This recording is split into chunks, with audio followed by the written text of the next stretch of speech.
వేదిక మీద ఉన్న పెద్దలు, తీసుకున్న సబ్జెక్టు తెలంగాణ ఉద్యమకారులకు జరిగిన అన్యాయాల మీద ఏం చేయాలనేది సబ్జెక్టుకి వెళ్తే మీరందరూ అనుకుంటవచ్చు తెలంగాణ అంటేనే ఉద్యమాల గడ్డ అని. కానీ నేనైతే అనుకోను ఉద్యమాల గడ్డ నేనైతే అనుకో. ఎందుకు అనుకోమంటే వేరే రాష్ట్రంలో రాష్ట్రాల కోసానికి పని చేసిన ప్రతి వ్యక్తి అక్కడ గుర్తిస్తారు, వాళ్ళకు పెన్షన్ ఇస్తారు. మీరు 69 నుంచి ఇప్పటి వరకు పెన్షన్ ఇచ్చిన తెలంగాణలో ఎక్కడలేదు. మీరు ఏ రాష్ట్రంగానే వెళ్ళండి, వాళ్ళ రాష్ట్రం కోసం పోరాటం చేసిన ప్రతి వ్యక్తికి బస్సులో తిరగడానికి బస్సు ఫ్రీ ఉంటుంది, వాళ్ళకి పెన్షన్ ఇస్తున్నారు, వాళ్ళకి సపరేట్ గుర్తిస్తారు, వాళ్ళకి సన్మానం సపరేట్ ఉంటుంది. 69 నుంచి చచ్చిపోయిన వాళ్ళకే మీరు గుర్తించలేదు. 2014 అంటారు, 2000 కొత్త మొన్న ఎవరు అంటున్నారు. అప్పట్లాగా కాదు, పాత 69 నుంచి గుర్తించము, మళ్ళీ దశ ఉద్యమంలో పాల్గొన్న వాళ్ళకే గుర్తిస్తాం. మళ్ళీ దశ గుర్తించరు, పాత దశ గుర్తించారు. ఎవరు గుర్తించరు? ఎవరంటారు ఈ ఉద్యమాల గడ్డ అని? ఎవరంటారు? మీరు రండి, వేరే రాష్ట్రానికి వెళ్దాం, పక్కన మహారాష్ట్రకి వెళ్దాం. మహారాష్ట్రలో మహారాష్ట్ర కోసానికి పోరాటం చేసిన వాళ్ళు ఎలా గుర్తించారో చూడండి, ఒకసారి సర్చ్ చేయండి. వాళ్ళు ఏ రాష్ట్రంగా వెళ్ళండి, మీరు బీహార్కి వెళ్ళండి, వాళ్ళ రాష్ట్రాల కోసం పనిచేసిన నాయకులకు ఎలా గుర్తిస్తున్నారు? మనకు ఎవరు గుర్తించలేదు. 69 నుంచి నాకైతే తెలియదు, బట్ ఇప్పటివరకు ఎవరైనా గుర్తించారా? తెలంగాణ సాయుధ పోరాటంలో పనిచేసిన వాళ్ళకి ఏమైనా గుర్తించారా? పోనీ నిజాం సర్కార్ కానీ, ముర్తిరులు కానీ, తెలంగాణ కానీ ఎప్పుడు గుర్తించారు. కాబట్టి నేనైతే అనుకోను తెలంగాణ ఉద్యమాల గడ్డ మీరంటే వేరే రాష్ట్రం వాళ్ళు ఏమన్నా. రీసెంట్గా మేము ఒక మీటింగ్ జరిగింది నాగపూర్లో. ఉస్మానియా యూనివర్సిటీ అంటేనే ఉద్యమాలు చాలా అన్నప్పుడు ఆయన ఏమన్నా ఒక ఆయన క్వశ్చన్ వేశారు, అక్కడ ఇప్పటి వరకు ఉద్యమంలో పనిచేసిన వాళ్ళు గుర్తించిన వాళ్ళ లిస్ట్ ఉందా అన్నారు. మాకు ఎవరు లేరు. లేనప్పుడు మనం ఎట్లా ఉద్యమాలను ఎట్లా అంటాం? ఎంతమంది గుర్తించారు? ఎవరిని గుర్తించరు. కాబట్టి ఇది ఉద్యమాల గడ్డ కాదు. బహుశా మేమేమంటున్నామంటే తెలంగాణ ఉద్యమంలో మీరు పనిచేసిన వాళ్ళకు, ఇండ్లు లేని వాళ్ళకు 250 గజాలు ఇస్తామని మీ మేనిఫెస్టో పెట్టారు. అది ఇంప్లిమెంట్ చేయమంటున్నాం ఒకటి. రెండవది, మీరే అన్నారు వాళ్ళ సపరేట్ ఒక కార్పొరేషన్ పెడతామన్నారు. మరి కార్పొరేషన్ పెట్టరా? కార్పొరేషన్ పెడితే ఆ కార్పొరేషన్కి ఎవరు ఉండాలి? మేము మాధ్యమం ఏంటంటే ఈ కార్పొరేషన్ పెడితే మళ్ళీ ఎవరో ఉద్యమాలు ఉన్నట్టుగా ఎవరైనా ఉద్యమాలకు సంబంధం లేని వ్యక్తి ఒక హైకోర్టు సుప్రీంకోర్టు లేకుంటే అటువంటి జడ్జిలను తీసుకొచ్చి పెట్టాలి. అక్కడ వాళ్ళు గుర్తించాలి. అంటే మనం ఈ కుర్చీలో కొట్లాట ఎక్కువ ఉంటుంది మన దాంట్లో. ఇప్పటికే చైర్మన్ పోస్టులో కొట్లాట ఎక్కువ ఉంది కాబట్టి దాని కమిటీ గుర్తించాలి. ఆ కమిటీ వేసిన తర్వాత ఎవరు గుర్తించాలి? ఉద్యమకారులను ఎవరు గుర్తించాలి? వీళ్ళందరూ గుర్తిస్తారా? ఇప్పుడు ఉద్యమకారుల కోసం పనిచేస్తామని చెప్పేసి ఒక 4-5 సంఘాలు తిరుగుతూ ఉన్నాయి. ఈ జిల్లాలో పని ఎవరు? ఆదిలాబాద్లో ఉద్యమం కోసం పనిచేసిన ఆదిలాబాద్ ఏరియాలో ఎవరు గుర్తిస్తారు? మహబూబ్ నగర్ బార్డర్లో పనిచేసిన వాళ్ళు ఎవరు గుర్తిస్తారు? మీ ఉద్యమ నాయకులందరూ అని చెప్పేసి హైదరాబాద్లో ఉంటే ఇలా ఎవరు గుర్తిస్తారు? ఎలా గుర్తిస్తారు? అందుకని మేము డిమాండ్ ఏం చేస్తున్నాం అంటే దీనికి ఒక కమిషన్ ఏర్పాటు చేయండి. ఈ కమిషన్ ఏర్పాటు చేస్తే కమిషన్లో ఉద్యమంలో పనిచేసిన వాళ్ళను మెంబర్గా పెట్టండి. ఒక హైకోర్టు జడ్జి, రిటైర్డ్ జడ్జి, లేకపోతే ప్రజెంట్ జడ్జి ఎవరన్నా తీసుకోండి, బ్యూరోక్రాట్స్ నుంచి తీసుకోండి. కానీ వాళ్ళను చైర్మన్ పోస్ట్లో కూర్చోబెట్టండి, కింద వాళ్ళను మెంబర్గా పెట్టండి.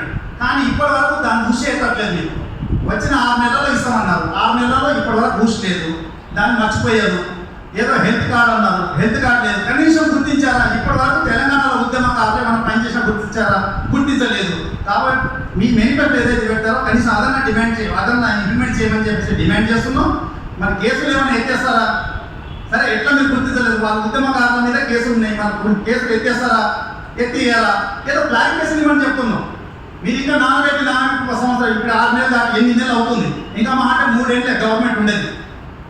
3 ఏళ్ళే. ఎందుకంటే 1 సంవత్సరం ముందు ఎలక్షన్ కోడ్ వస్తుంది, 6 నెలల ముందు ఎలక్షన్ కోడ్ వస్తుంది, సంవత్సరం ముందు తొలి స్టార్ట్ అవుతుంది ఎలక్షన్ అని చెప్పి అప్పుడు ఎవరు గుర్తించరు. మళ్ళీ ఉన్న రాజకీయ నాయకులు గొడవకు కనిపించి సరిపోతారు టైం ఇటువంటి. అందుకని గతంలో బీఆర్ఎస్ గవర్నమెంట్ ఉన్నప్పుడు ఇదే అడిగాము. కేసీఆర్ ముఖ్యమంత్రి అయిన 6 నెలలకే అడిగాం. అప్పుడు ఇల్లే ఎవరైతే ఇప్పుడు తీసుకున్న పదవులు తీసుకొని ఉన్నారో కాంగ్రెస్ పార్టీలో వీళ్ళు ఏమన్నారు? గవర్నమెంట్ వచ్చి 6 నెలలు కాలేదు, ఇప్పుడే అడుగుతారా? ఇప్పుడే డిమాండ్ చేస్తారా ఉద్యమకారులు? కానీ మళ్ళీ అప్పుడు అడగలేదు, ఇప్పుడు అడగలేదు. మీరు అప్పుడు 10 ఏళ్ళు గడిచిపోయింది, ఇప్పుడు 8 నెలలు గడిచిపోయింది. మీరు పదవులు తీసుకున్నారు. ఎక్కడ తిరిగి పదవులు దొరికితే సార్ ఇంకా ఉద్యమకారులు గుర్తురారు, ఎవరు మీ పనిచేసిన వాళ్ళు గుర్తురారు, వాళ్ళందరూ ఎటు వెళ్ళిపోతారో తెలియదు.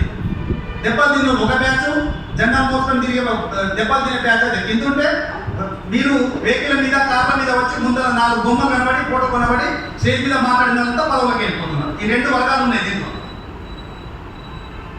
2 వర్గాలు చిరిగిపోయేది. కాబట్టి ఏ వర్గం చెందిన వాళ్ళని చెప్పేసి మాకు డౌటే ఉంది. ఇప్పుడు మేము ఏ వర్గంలో వస్తాం మాకే అర్థం కావట్లేదు. మీ మేనిఫెస్టో ఏదైతే పెట్టారో అది 250 గజాలు ఇవ్వాల్సిందే, కేసులు ఎత్తేయాల్సిందే. ఈ ఇంకా ఎక్కడ ఉండేవో మేము మాకు తెలియదు. ఆ మేనిఫెస్టో చూడలేదు. ఆ మేనిఫెస్టో ఏమైనా చూసిన వాళ్ళు ఉంటే అన్న నాకు దానికి వాళ్ళు ఏమైనా చదివి ఉండింటే వాళ్ళు చెప్పాలి. బట్ సో ఈ డిమాండ్ నేను అంటే మనం ఎక్కువ మాట్లాడలేను. ఇంకెక్కువ మాట్లాడితే ఇంకా క్వశ్చన్ వేసే వాళ్ళు ఉంటారు. కాబట్టి సో నేను ఈ డిమాండ్ ఇంప్లిమెంట్ చేస్తారని గవర్నమెంట్ విజ్ఞప్తి చేస్తూ ధన్యవాదాలు.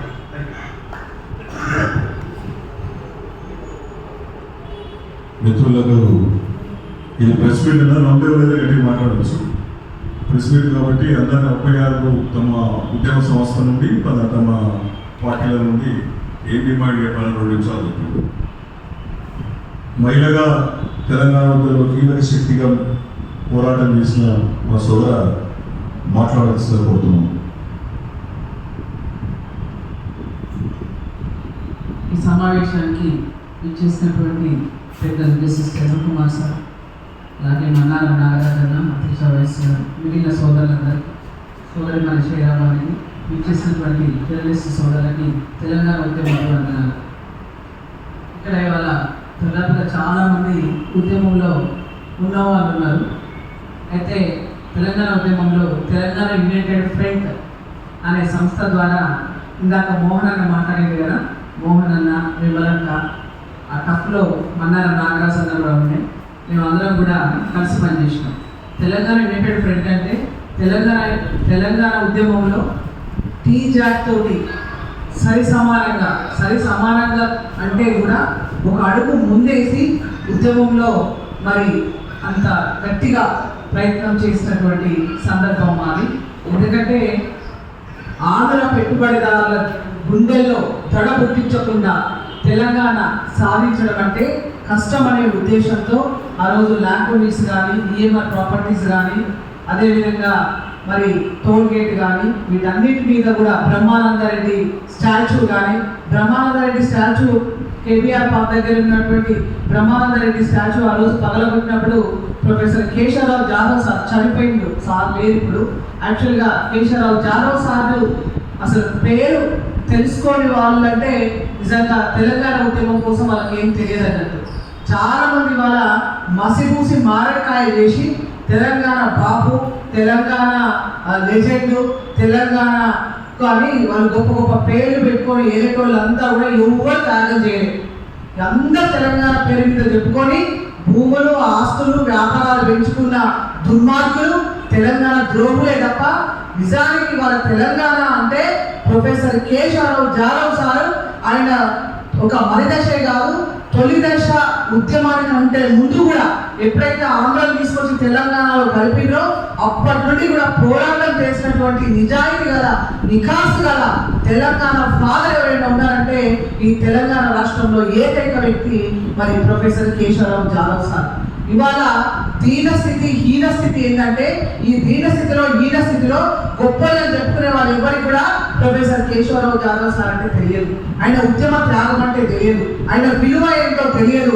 ఎంతసేపటికి పదవుల కోసం ఈ దొంగలు ఉన్నారు కదా, పదవుల కోసం వెంపలాడే ఈ దొంగలు, ఈ ద్రోహులు, ఈ పెట్టుబడిదారులు మేము తెలంగాణ ఉద్యమకాలం మేము గొప్ప అని చెప్పి ఇవాళ వాళ్ళు పదవులు అనుకుంటా ఇవాళ ప్రభుత్వాల చుట్టూ తిరుగుతూ ఉన్నారు. ఇవాళ 10 ఏళ్ళు బీఆర్ఎస్ ప్రభుత్వం ఉన్నప్పుడు ఈ దొంగలు, ద్రోహులు మరి దొరకు భజన చేసి, గడులకు భజన చేసి, ఆస్తులు సంపాదించుకొని మళ్ళా అక్కడ ఇవాళ అధికారం పోతే వాళ్ళ అక్కడి నుండి టక్కున మళ్ళా ఈ కనీసం ఈ దొరల పాలన వద్దని చెప్పి మా రాష్ట్రంలో మేమందరం కూడా కొట్లాడి ఇవాళ కాంగ్రెస్ పార్టీ వస్తే కనీసం ఉద్యమకారులకు, సామాన్య ప్రజలకు న్యాయం జరుగుతుందని చెప్పి మేము అందరం కూడా మరి ప్రజలను చైతన్యం చేసే దిశగా చేసి మరి కాంగ్రెస్ ప్రభుత్వాన్ని తీసుకొస్తే అందరం కూడా తెలంగాణ ప్రజలందరం కూడా ఇవాళ మరి ఆ ప్రజలను ఉద్యమకారులను పక్కన పెట్టి మరి 10 ఏళ్ళు మంచిగా వాళ్ళ వ్యాపారాలు కావచ్చు, మరి అదేవిధంగా వాళ్ళ ఆస్తులు కావచ్చు, ఆ భూములు కావచ్చు, వాళ్ళు పెంచుకున్న వాళ్ళందరూ కూడా ఇవాళ కాంగ్రెస్ పార్టీ పోయి మళ్ళీ పదవులు తీసుకుంటా ఉన్నారు. అంటే ఇక ఉద్యమాలు చేసుకుంటేనే తెలంగాణలో చచ్చిపోవాలి, వాళ్ళకి ఇల్లు వద్దు, జాగలొద్దు, వాళ్ళకి ఏమొద్దు, వాళ్ళకి ఉద్యోగాలు వద్దు, వాళ్ళకు బ్రతుకు తెరవద్దు, కనీసం వాళ్ళకు బ్రతుకు భరోసా కూడా వద్దు. ఇవాళ పోయిన ప్రభుత్వం అంటే కేసీఆర్ ప్రభుత్వం అంటే దొరల పాలన, గడల పాలన, మరి దొరపాలన కాబట్టి ఆయన నికాసైన ఉద్యమకారులకు దగ్గరికి రానియలేదు. వాళ్ళని దూరం పెట్టి పైపెచ్చు కేసులు పెట్టి భయభ్రాంతులు చేసినటువంటి పరిపాలన 10 ఏళ్ళు చూసినాం. ఇప్పుడు కాంగ్రెస్ ప్రభుత్వం వచ్చి కూడా ఓ 11 నెలలు అవుతా ఉంది, నెలతో కలుపుకొని 10 నెలలు అనుకోండి, 10 నెలలు అవుతా ఉంది. కాబట్టి మరి మేనిఫెస్టోలో మీరు ఏం చెప్పారు? ఖచ్చితంగా ప్రతి ఉద్యమకారునికి మేము ఉద్యమకారులందరికీ ఇవ్వమని కూడా మేము డిమాండ్ చేయట్లేదు. ఎందుకంటే ఇవాళ ఉద్యమకారులు అసలు ఈ ఉద్యమకారులు ఎవరు, మరి ఉద్యోగస్తులు ఎవరు, వ్యాపారస్తులు ఎవరు, పెట్టుబడిదారులు ఎవరు, అదేవిధంగా మరి భూస్వాములు ఎవరైనా అర్థం కానటువంటి పరిస్థితి ఉంది. ఉద్యమ కాలంలో ఉద్యోగాలు చేసుకున్నారు, జీతాలు తీసుకున్నారు, ఇప్పుడు దిగిపోయి పెన్షన్లు తీసుకుంటా ఉన్నారు. మళ్ళీ మేమే ఉద్యమ కాలంలో నాయకత్వం వహించినామంటే నువ్వు ఉద్యోగమే చేసుకుంటుంది, నువ్వు ఉద్యోగం చేసుకొని మరి నువ్వు జీతమే తీసుకుంటుంది నెలకి, నువ్వు ఎట్లా ఉద్యమకారుడు అవుతావు అని చెప్పి వాళ్ళు అడుగుతా ఉన్నాయి. వాళ్ళ ఉద్యోగ కాలంలో ఉద్యోగాలు చేసి జీతాలు తీసుకున్న వాళ్ళు ఎట్లా ఉద్యమకారులు అవుతారు? మరి ఈ రాసే చాలా మంది మరి ఇవాళ ఉద్యమ కాలంలో మరి ఉద్యమకారులు ఉద్యమ సమయంలో మరి త్యాగాలు చేస్తున్న గొప్పలు పెట్టని చెప్పి చాలా మంది కొంతమంది ఉద్యోగస్తులు పొగుడుతా ఉన్నారు. వాళ్ళు ఉద్యమకారులు కాదు, వాళ్ళు ఉద్యోగస్తులు అని చెప్పి కనీసం ఈ తెలంగాణ సమాజం చైతన్యం తెచ్చుకోవాలని చెప్పి కూడా కోరుతా ఉన్నా. అటువంటి వాళ్ళతోనే చాలా డేంజర్ ఉంటుంది. కాబట్టి ఖచ్చితంగా మరి తెలంగాణ ఉద్యమకాలం పైన మరి 10 ఏళ్ళు మరి కేసీఆర్ ప్రభుత్వం కూడా మరి ఎవరైతే ఈ దొరల కాలం వ్యతిరేకంగా మరి పనిచేసిందో వాళ్ళ మీద కూడా, అదేవిధంగా జర్నలిస్టుల మీద కూడా, ఉద్యమకాలం మీద పెట్టినటువంటి తప్పుడు కేసులు, అదేవిధంగా ఉద్యమకాలంలో పెట్టినటువంటి తప్పుడు కేసులు ఖచ్చితంగా బేషరతుగా తీసేస్తామని చెప్పి మేనిఫెస్టోలో పెట్టారు. కాబట్టి ఆ విధంగా చేయాలా. అదేవిధంగా మరి ఉద్యమ కాలంలో ఈ ఒక 20 ఏళ్ళు ఎవరికి అమ్ముడు పోకుండా, ఎక్కడ అవినీతి చేయకుండా, కేవలం తెలంగాణ సమాజం బాగుపడాలని చెప్పి ఎవరైతే నికాసైన ఉద్యమాలు చేసిందో, ఎవరైతే ప్రజల పక్షాన నిలబడ్డారో అటువంటి వాళ్ళకి, ఇల్లు లేని వాళ్ళకి ఖచ్చితంగా ఇండ్ల జాగా ఇవ్వాలి, వాళ్ళకి ఒక బ్రతుకు భరోసా కల్పించాలి, వాళ్ళకి ఖచ్చితంగా నెలకు పెన్షన్ ఇవ్వాలి. ఆ రకంగా కాంగ్రెస్ ప్రభుత్వం ఆ రకంగా కనుక చేస్తే ఖచ్చితంగా ఇప్పుడే కాదు మళ్ళీ కూడా ఉద్యమకాలు గెలిపిస్తారు, ప్రజలు గెలిపిస్తారు. కానీ మీరు మరి ఈ జంపు జిల్లాలను, అదేవిధంగా స్వార్థపరులను మరి ఇంతకు ముందు 10 ఏళ్ళు అన్ని రకాలుగా అనుభవించిన వాళ్ళని మీ పార్టీలో చేర్చుకుంటే మీ పార్టీ బలహీనపడుతుంది తప్ప బలం కాదు అనేది మరి తెలంగాణ ప్రభుత్వం ఖచ్చితంగా వీళ్ళు ఆలోచించాలి.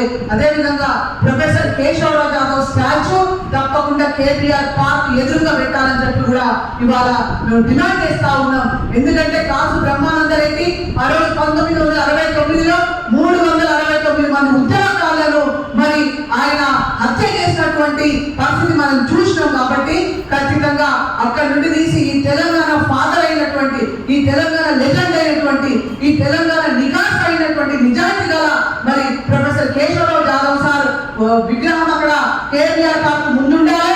అక్కడ ఉన్నటువంటి పెట్టుబడిదారులందరూ కూడా సార్ యొక్క త్యాగం చూస్తూ వెళ్తూ ఉండాలని చెప్పి కూడా మీకు తెలియజేసుకుంటూ నాకు ఈ అవకాశం ఇచ్చిన మీకు అందరికీ కూడా తెలంగాణ ఉద్యమాభివందనాలు తెలుపుతున్నారు.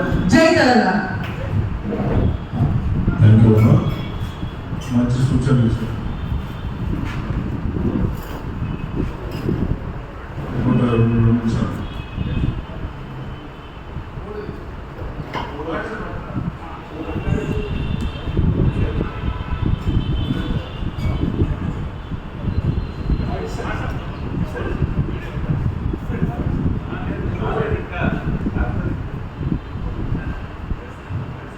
మిత్రులారా,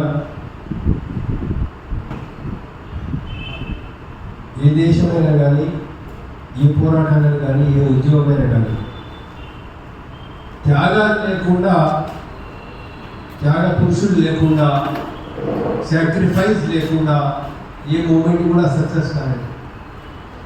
అది భారతదేశ స్వతంత్ర పోరాటం కావచ్చు, మనకు భగత్ సింగ్ ఆ రోజు త్యాగం చేయకపోతే ఈ దేశంలో విప్లవం వచ్చేది కాదు. నేతాజీ సుభాష్ చంద్రబోస్ లాంటి వాళ్ళు ముందు నడవకపోతే ప్రజల్లో ఆ ఉత్తేజం కలిగేది కాదు. షోయబుల్లా ఖాన్ లాంటి వాళ్ళు దొడ్డి కొబ్బరి లాంటి వాళ్ళు చాటమైనంటే అలాంటి వాళ్ళు నిలబడకపోతే తెలంగాణలో ఈ యొక్క జరుగుతున్న జాగీర్దారుల ప్రభుత్వాలు పోయింది కావు. కాబట్టి పోరాటాలు అనేది చాలా ముఖ్యం.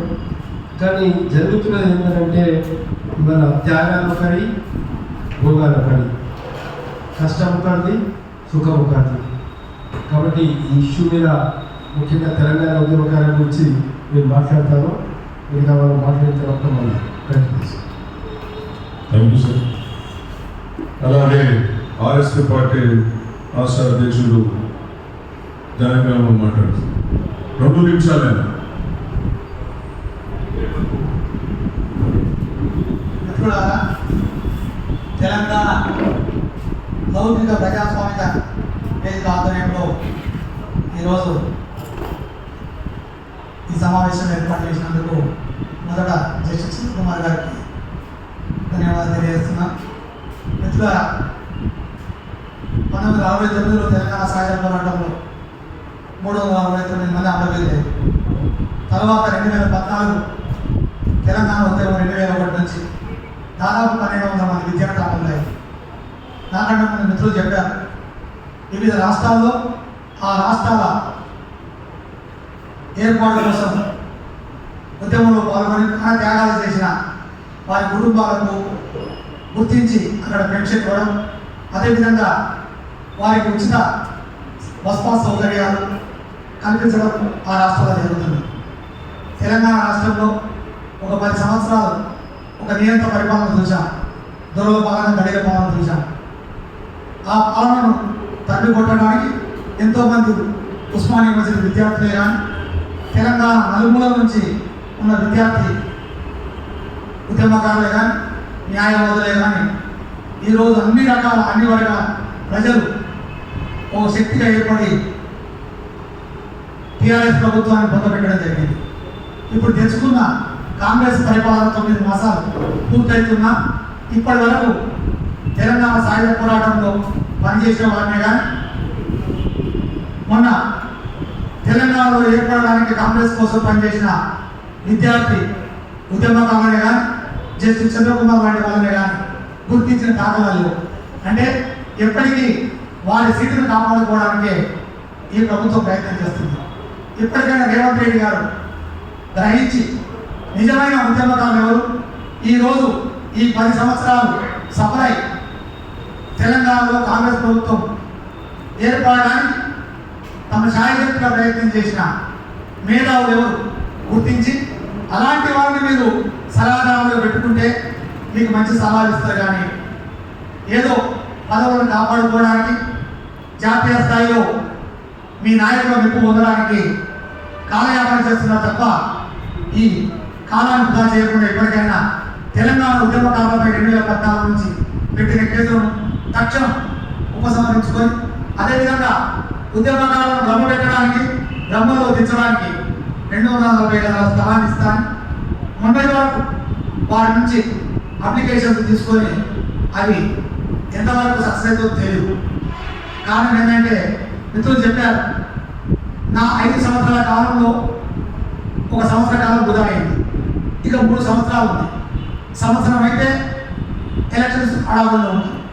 ఇప్పటికైనా రేవంత్ రెడ్డి గారు గ్రహించి, ఈ కాంగ్రెస్ ప్రభుత్వం గ్రహించి, ఎవరు మేధావులు, ఎవరు ఈ ప్రజల కోసం ప్రజాస్వామ్య దేశంలో సమయం కేటాయిస్తూ ఆఫీసర్ పనిచేస్తున్నారు గ్రహించాలని చెప్పి మేము రెవల్యూషనరీ సోషల్ పార్టీగా డిమాండ్ చేస్తున్నాం. జస్టిస్ చంద్రకుమార్ లాంటి వాళ్ళు ఒక రిటైర్డ్ జడ్జి, నాకు తెలిసి గత 15 సంవత్సరాలుగా వ్యక్తిత్వాల్లో చాలా కీలక పాత్ర పోషించి వారు తన పూర్తి సమయాన్ని ప్రజా ఉద్యమాలకే కేటాయించారు. అలాంటి వారిని ప్రభుత్వంలో గుర్తించి తీసుకుంటే ఈ సమాజంలో, ఈ తెలంగాణ ప్రభుత్వంలో నిజమైన న్యాయం జరుగుతుందని మేము డిమాండ్ చేస్తూ ఈ అవకాశం ఇచ్చిన పెద్దలకు ధన్యవాదాలు. థ్యాంక్ యూ అన్న.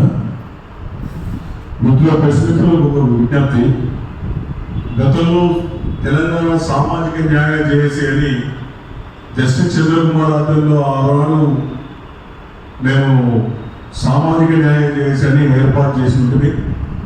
దాని కంటిన్యూషన్ ఈ భాగస్వామ్యంలో ఖచ్చితంగా ఈ భాగస్వామ్యం నడిపిస్తామని తెలియజేస్తూ మీరు కూడా అనుమతి ఇవ్వాలి మళ్ళీ దాన్ని ముందుకు తీసుకుపోవడానికి అనేది తెలియజేస్తూ మరియు కమర్వేణి మాట్లాడాల్సిందిగా కోరుతున్నాం.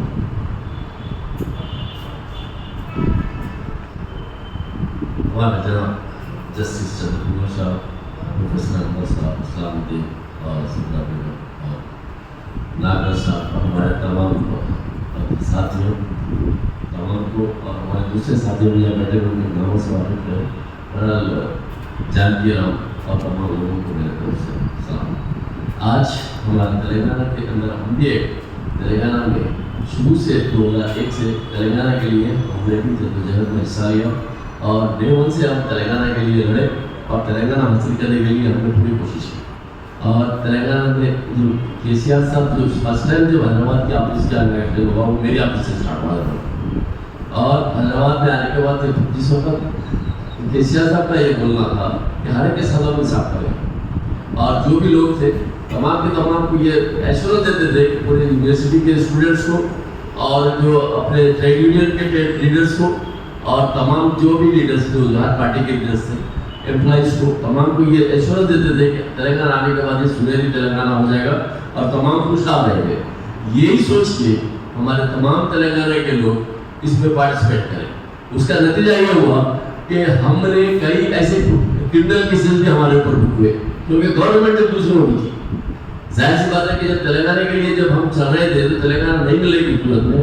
उस वक्त हम तेलंगाना की खातिर सोनिया गांधी के पास जाके केसीआर साहब और तमाम जगह जाके जो बिल पास कराने के लिए गए उस वक्त तेलंगाना आने के लिए बहुत जदीद के पास सोनिया गांधी ने तेलंगाना को अप्रोच दिया और वैसे सिचुएशन में कई केसेस तेलंगाना के हमारे लीडर्स के ऊपर केसेस हुए। और उसके बाद हमारा ये 10 साल जो दौर गुजरा केसीआर का, उसके बाद जब कांग्रेस का दौर आने से पहले ये जितने लीडर बैठे थे ये तमाम के तमाम कांग्रेस के सपोर्ट, वरना ये लोग अगर कांग्रेस के लिए सपोर्ट नहीं करते होते तो फिर दोबारा टीआरएस को हराना मुश्किल था। बजाय उसके वही टीआरएस के केसीआर साहब चीफ मिनिस्टर रहते थे। लेकिन हम लोगों ने यूनाइटेडली तमाम लोगों ने बताया कि हम लोग आपके केसीआर को हटाएंगे और कांग्रेस को लाएंगे। इस सिलसिले में तमाम सियासी जमात ने और सपा लीडरों ने और हमारे जुड़ी तरी देखिए हमने चंद्र कुमार साहब और उनके तमाम गुरु ये तमाम लोग हम मिलकर हमने तेलंगाना में कांग्रेस को जिताने की कोशिश की और कांग्रेस को लाए और कांग्रेस आने से पहले जो वायदे किए थे आज तक कांग्रेस ने वो वायदे को पूरा नहीं किया। सबसे इम्पोर्टेंट बात यह है कि उन्होंने हर एक को ये बात बताए थे कि जो तेलंगाना में प्रोटेस्ट किया था उन लोगों को हम प्लाट देंगे, 250 गज का एक प्लाट देंगे जो तेलंगाना में हम हिस्सा लिए। जो भी यानी कि बोले थे उसके ऊपर अमल नहीं हुआ और माइनॉरिटीज के लिए सब प्लान की बात किए थे जो भी सैंक्शन होगा वो सब प्लान के तहत रहेगा, उसको लैप्स नहीं किया जाएगा। आज वो लैप्स हो रहा है और जो माइनॉरिटीज के लिए जो बजट सैंक्शन किए थे उसके अंदर जो डेवलपमेंट की बात किए थे आज तक वो डेवलपमेंट नहीं हुआ और जो आज तक जितने भी माइनॉरिटीज के साथ वही नाइंसाफी हो रही जिस तरीके से नहीं होना चाहिए।